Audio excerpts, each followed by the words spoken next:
दुर्गति नाशिनी दुर्गा जय जय, काल विनाशिनी दुर्गा जय जय, उमा रमा ब्रह्माणी जय जय, राधा सीता रुक्मिणी जय जय। भगवती श्री सीता। भारतीय देवियों में सती शिरोमणि भगवती श्री सीता का स्थान सर्वोत्तम है। स्त्री के शील और धैर्य की तो श्री सीता जी के चरित्र में पराकाष्ठा है। यही कारण है कि भारतीय साहित्य के अधिकांश पृष्ठ श्री सीता जी के धवल चरित्र के आज भी साक्षी बने हुए हैं। इतिहास पुराण से लेकर ग्राम्य गीतों तक में श्री सीता जी की समान रूप से प्रतिष्ठा हुई है। प्राचीन काल में मिथिलापुरी में शीरध्वज जनक नाम के प्रसिद्ध धर्मात्मा राजा राज्य करते थे। वे शास्त्रों के ज्ञाता, परम वैराग्यवान तथा ब्रह्मज्ञानी थे। एक बार राजा जनक यज्ञ के लिए भूमि जोत रहे थे। भूमि जोतते समय हल का फाल एक घड़े से टकराया। राजा ने वह घड़ा बाहर निकलवाया। उससे राजा को अत्यंत ही रूपवती कन्या की प्राप्ति हुई। राजा ने उस कन्या को भगवान का दिया हुआ प्रसाद माना और अपनी ओर से पुत्री की भांति बड़े ही लाड प्यार से उसका लालन पालन किया। उस कन्या का नाम सीता रखा गया। जनक की पुत्री होने के कारण वह जानकी भी कहलाने लगी। सीता शुक्ल पक्ष के चंद्रमा की भांति दिनों दिन बढ़ने लगी। शरीर के ही साथ रूप, लावण्य और गुणों की भी वृद्धि होने लगी। धीरे धीरे जानकी जी विवाह के योग्य हो गयीं। महाराज जनक के धनुष यज्ञ के माध्यम से उनके स्वयंवर का आयोजन किया।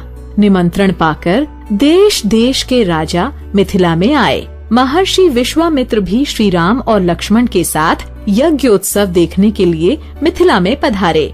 राजा जनक को जब उनके आने का समाचार मिला, तब वे श्रेष्ठ पुरुषों और ब्राह्मणों को साथ लेकर उनसे मिलने के लिए गए। श्री राम की मनोहारिणी मूर्ति देखकर राजा विदेह जनक विशेष रूप से विदेह हो गए। विश्वामित्र जी ने श्री राम के शौर्य की प्रशंसा करते हुए महाराज जनक से अयोध्या के दशरथ नंद के रूप में उनका परिचय कराया। परिचय पाकर महाराज जनक को विशेष प्रसन्नता हुई। पुष्प वाटिका में श्री राम सीता का प्रथम परिचय हुआ। दोनों चिर प्रेमी एक दूसरे की मनोहर मूर्ति को अपने हृदय में रखकर वापस लौटे।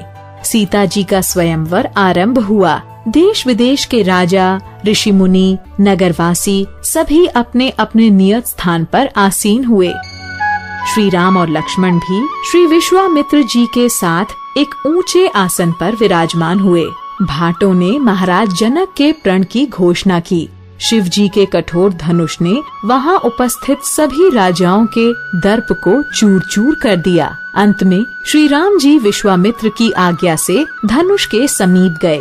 उन्होंने मन ही मन गुरु को प्रणाम करके बड़े ही लाघव से धनुष को उठा लिया। एक बिजली सी कौंधी और धनुष दो टुकड़े होकर पृथ्वी पर आ गया। प्रसन्नता के आवेग और सखियों के मंगल गान के साथ सीता जी ने श्री राम के गले में जयमाला डाली।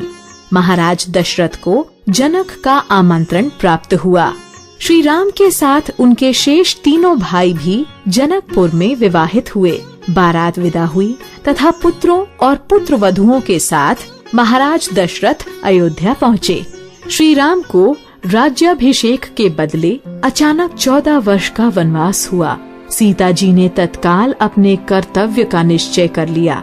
श्री राम के द्वारा अयोध्या में रहने के आग्रह के बाद भी सीता जी ने सभी सुखों को तृण के समान त्याग दिया और वे श्री राम के साथ वन गयीं। सीता जी वन में हर समय श्री राम को स्नेह और शक्ति प्रदान करती हैं।